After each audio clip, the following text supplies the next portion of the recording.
వృక్షో రక్షిత రక్షిత కార్యక్రమంలో మొక్కలు నాటిన ఎమ్మెల్యే కోట్ల. డోన్ నియోజకవర్గం పర్యావరణ పరిరక్షణ భావితరాలకు అందించే గొప్ప కానుక అని డోన్ ఎమ్మెల్యే కోట్ల జయసూర్య ప్రకాష్ రెడ్డి అన్నారు. డోన్ మండలంలోని ఉడుములపాడు గ్రామ సమీపంలోని టీటీడీ కళ్యాణ మండపం ఆవరణలో దేవాదాయ ధర్మాదాయ శాఖ ఆధ్వర్యంలో నిర్వహించిన వృక్షో రక్షిత రక్షిత కార్యక్రమంలో ఎమ్మెల్యే ముఖ్య అతిథిగా పాల్గొని మొక్కలు నాటారు. ఈ సందర్భంగా ఆయన మాట్లాడుతూ ప్రకృతిని కాపాడడం ప్రతి పౌరుడి సామాజిక బాధ్యత అని పేర్కొన్నారు.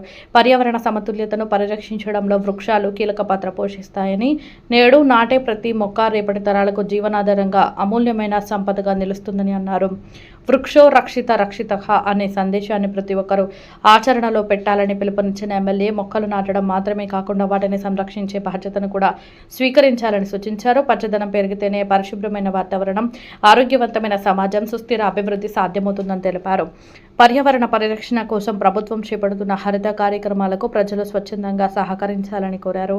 మొక్కలను కుటుంబ సభ్యుల్లా సంరక్షించి ప్రతి గ్రామాన్ని హరితవనంగా తీర్చిదిద్దాలని పిలుపునిచ్చారు. కార్యక్రమంలో దేవాదాయ ధర్మాదాయ శాఖ అధికారులు, ప్రజాప్రతినిధులు, పార్టీ నాయకులు, స్థానిక ప్రజలు పెద్ద సంఖ్యలో పాల్గొన్నారు.